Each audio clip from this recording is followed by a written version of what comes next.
कहे कि देखो महाराज, यहाँ के राजा जो कंस हैं वो मेरे मामा, और मामा के गांव में जो मिले सो मामा, इसीलिए मामा कह दिया। तो कहे कि अच्छा ये मेहमानी बनाना बंद करो, काम क्या है उसको बताओ। तो नैया ने कहा कि तुम्हारी पोटली में, तुम्हारी गठरी में सुंदर सुंदर वस्त्र दिखाई दे रहे हैं। नेक जल्दीबाजी में मेला देखने के बहाने हम लोग आए हैं, जल्दीबाजी में नेक सुंदर वस्त्र पहनना भूल गए, एक एक वस्त्र दे दो हम सब पहन ले। धोबी ने कहा कि तुम गवार वाला गैया, दिनों रात वनों में विचरण करने वाले, गैया चराने वाले, तुम इन घरानों के राजाओं के वस्त्रों का महत्व क्या जानोगे? ये महाराज कंस का वस्त्र है, तुम्हें नहीं मिल सकता। कन्हैया कहे कि अरे भैया दे दो, अब वृंदावन जाएंगे उतना दूर, फिर उतना दूर से वस्त्र पहन करके आएंगे, समय लगेगा, तब तक मेला खत्म हो जाएगा। तो धोबी ने मना कर दिया साहब कि मैं वस्त्र नहीं दूंगा। कन्हैया कहे कि नहीं दोगे? धोबी ने कहा कि बिल्कुल नहीं दूंगा। एक बार कन्हैया कहे कि एक बार और कह रहा हूँ, दोगे कि नहीं दोगे? उसने कहा कि बिल्कुल नहीं दूंगा।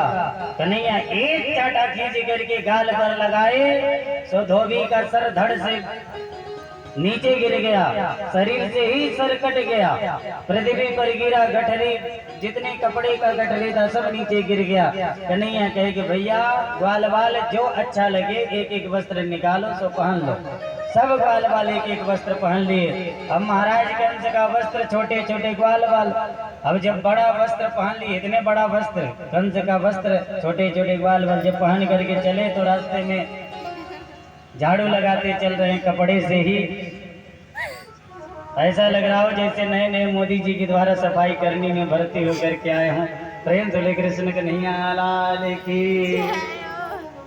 तो सब ग्वाल बाल वस्त्र पहन करके आगे आगे चल रहे हैं।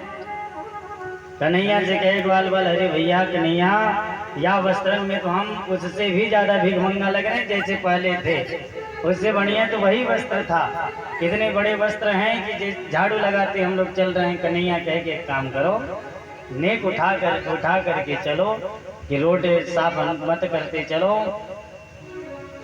सब ग्वाल बाल अपने दोनों हाथों में कपड़ा कुर्ता उठा लिए, ले करके चल रहे हैं। जैसे लग रहा था जैसे हैंगर में टांग करके चल रहे हों अपने अपने वस्त्र को। एक दर्जी की दृष्टि पड़ी, दर्जी ने कहा कि अरे भैया इस प्रकार से कपड़ा हाथ में पकड़ करके क्यों चल रहे हो?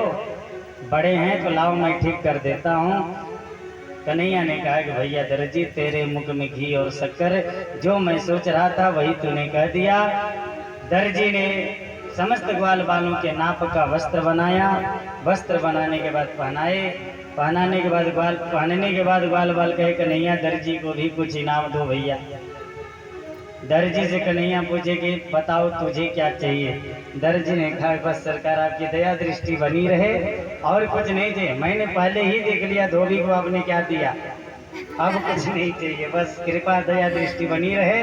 पुनः ठाकुर जी कहे कि चलो ठीक है, हमेशा फलोगे फूलोगे। सो देख ही रहे दर्जी कितने फल फूल रहे हैं, जितने का वस्त्र नहीं उससे दुगुना सिलाई लग रहा है, फल फूल रहे हैं दर्जी ठाकुर जी की कृपा से। सो आगे बढ़े ग्वाल बाल कहे भैया कन्हैया, हम ब्रजवासियों के मस्तक पर जब तक थापक थगुआ चंदन न हो तब तक हम ब्रजवासी कैसे कहलाए, वृंदावनवासी कैसे कहलाए? सो आगे 3 अंगों से टेढ़ी कुबड़ी जा रही थी चंदन का लेपन लेकर के महाराज कंस को लगाने के लिए। सो पीछे से कन्हैया आवाज लगाई, अजी ओ सुंदरी। जब सुंदरी का नाम सुनी, बात 3 अंगों से टेढ़ी कुबड़ी, पीछे मुड़ करके देखी, कन्हैया से आकर के कही सरकार आप इस प्रकार से मेरा परिहास तो न करिए, हास्य परिहास मत करिए, क्योंकि यहाँ सब मथुरा में हमें कुबड़ी कुबड़ी कह करके पुकारते हैं, क्योंकि मेरा शरीर 3 अंगों से टेढ़ा है, इसलिए मुझे कुबड़ी कुबड़ी कह करके पुकारते हैं। आप सुंदरी क्यों कह रहे हैं? इस प्रकार से हास्य परिहास मत करिए। कन्हैया कहे कि सुंदरी को सुंदरी ना कहें तो क्या कहें? तो कुबड़ी ने कहा कि महाराज वो सब बात जोड़िए, काम क्या है इसको बतलाइए। कन्हैया कहे कि पहले तो तुम अपना परिचय बताओ, तुम्हारा नाम क्या है, तुम रहती कहाँ हो, करती क्या हो, इसके बारे में बतलाओ। तब कुबड़ी ने अपना पूरा परिचय दिया। दास्यस्म्यहं सुंदर कंस सम्मता त्रिवक्त्रनामायनुलेपकर्मिणः मद्भावितं भोजपदेरति प्रियं बिना युवां पुण्यतमस्तदर्हति।